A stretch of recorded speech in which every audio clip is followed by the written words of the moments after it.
গোপালগঞ্জে এনসিপির পূর্ব ঘোষিত মার্চ টু গোপালগঞ্জ কর্মসূচিতে হামলার ঘটনায় গভীর উদ্বেগ প্রকাশ করে বিবৃতি দিয়েছে বিএনপি মহাসচিব মির্জা ফখরুল ইসলাম আলমগীর। এতে বিএনপি মহাসচিব বলেছেন, ছাত্র জনতার আন্দোলনে আওয়ামী স্বৈরাচারী শাসক গোষ্ঠীর পতনের পর দুষ্কৃতিকারীরা আবারও নৈরাজ্য সৃষ্টির মাধ্যমে ফয়দা হাসিলের অপতৎপরতায় লিপ্ত হয়েছে। গোপালগঞ্জে এনসিপির পূর্ব ঘোষিত কর্মসূচির ওপর বর্বরচিত হামলা, ককটেল বিস্ফোরণ, ইউএনও সহ আইনশৃঙ্খলা রক্ষাকারী বাহিনীর গাড়িতে অগ্নিসংযোগ ও পুলিশ সদস্যদের আহত করার বর্বর ঘটনা সেই তৎপরতারই বহিঃপ্রকাশ। আইনশৃঙ্খলা পরিস্থিতির চরম অবনতির কারণে আওয়ামী দোসররা অন্তর্বর্তী সরকারকে বেকায়দায় ফেলতে দেশে মাথা চাড়া দিয়ে উঠেছে বলেও মন্তব্য করেছেন মির্জা ফখরুল ইসলাম আলমগীর। বলেন, এসব দুষ্কৃতিকারীদের কঠোর হাতে দমনের বিকল্প কোনো পথ নেই। এ বিষয়ে বিস্তারিত জানতে আমাদের সাথে যুক্ত হচ্ছেন সিনিয়র সাংবাদিক এম এ আজিজ। আমরা কথা বলবো তার সাথে। জনাব এম এ আজিজ, আপনাকে অসংখ্য ধন্যবাদ নির্বাচিত সংবাদে সময় দেওয়ার জন্য। আজকে সারাদিন আপনি নিশ্চয়ই গণমাধ্যমের সাথে যুক্ত আছেন। আপনি জানেন গোপালগঞ্জের অবস্থা পুরো রণক্ষেত্রে পরিণত হয়েছে। মার্চ টু গোপালগঞ্জ গেছে, পুরো সারাদিনের অবস্থা আপনি জানেন। আমরা আপনার মূল্যায়ন জানতে চাই। ধন্যবাদ আপনাকে। দেখেন, 1 জুলাই থেকে এই পদযাত্রা শুরু করেছে এনসিপি। অত্যন্ত শান্তিপূর্ণভাবে এই পদযাত্রা হচ্ছে, কিন্তু আমার দুঃখ এবং আমি উদ্বিগ্ন যে গোপালগঞ্জে আসার পরে এটা জানা উচিত ছিল 5ই আগস্টে প্রধানমন্ত্রী পালিয়ে যাওয়ার পরে গোপালগঞ্জে কিন্তু প্রতিবাদ হয়েছিল। সেখানে সেনাবাহিনী গিয়ে তাদেরকে দমন করে। সেই জায়গাটা যখন পদযাত্রা গেল, যাওয়ার আগ মুহূর্তেই কিন্তু আইন শৃঙ্খলা বাহিনী প্রস্তুত থাকা উচিত ছিল। এত বড় ঘটনা, এই রণক্ষেত্র সৃষ্টি হওয়া গোপালগঞ্জ, আপনি জানেন বাংলাদেশ। জনাব এম এ আজিজ, আমি আবারও আপনার কাছে ফিরবো। তার আগে একটু চট্টগ্রামে যেতে বাধ্য হচ্ছি। চট্টগ্রামে এনসিপির নেতারা মিছিল নিয়ে বের হয়েছে। আমরা সেখানকার খবর একটু নিয়ে আসি। আমরা ফিরবো আপনার কাছে এখনই। মুজিব, আপনি আমাকে শুনতে পাচ্ছেন? মুজিব, গোপালগঞ্জের ঘটনা আসলে চট্টগ্রামে কতটা প্রভাব ফেলেছে, এনসিপির পদযাত্রা এবং সেখানকার আঞ্চলিক নেতারা কি বলছেন, বিস্তারিত জানাবেন।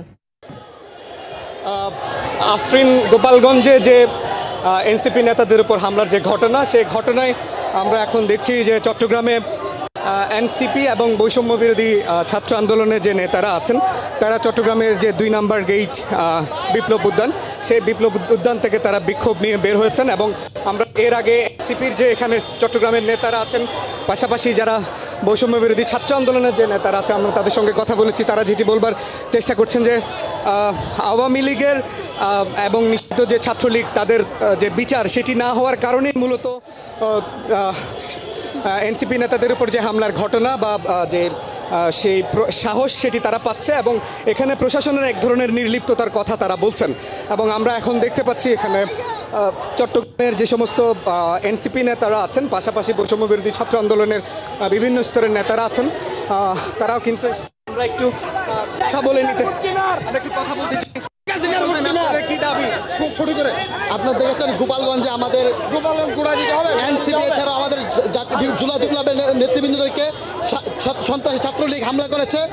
সেই প্রতিবাদে আজকে সারা বাংলাদেশে ব্লকের কর্মসূচি ছিল। সেই জন্য আজকে আমাদের আজকে এই ব্লকের কর্মসূচি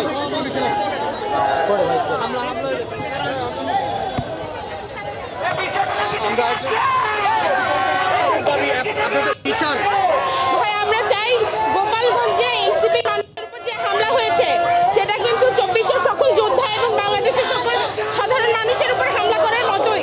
আমরা চাই এই সকল লীগদেরকে উৎখাত করা হোক, যথাযথ বিচারের আওতায় আনা হোক, এবং অতি দ্রুত বাংলাদেশের মানুষ যেন এটা শুনতে পারে যে মুজিব বাদ দাবি।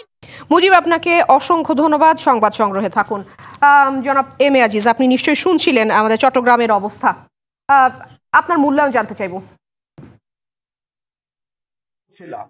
আমি উদ্বিগ্ন। শেখ হাসিনা পালিয়ে যাওয়ার পরপরই সারা দেশে এই পতিত ফ্যাসিস্ট সরকারের নেতাকর্মীরা কিন্তু প্রতিবাদ করার চেষ্টা করে। সেখানে গোপালগঞ্জে কিন্তু বেশ কয়েকদিন ধরে প্রতিবাদ করতে থাকে। সেখানে সেনাবাহিনী গিয়ে সেই প্রতিবাদকে দমন করে।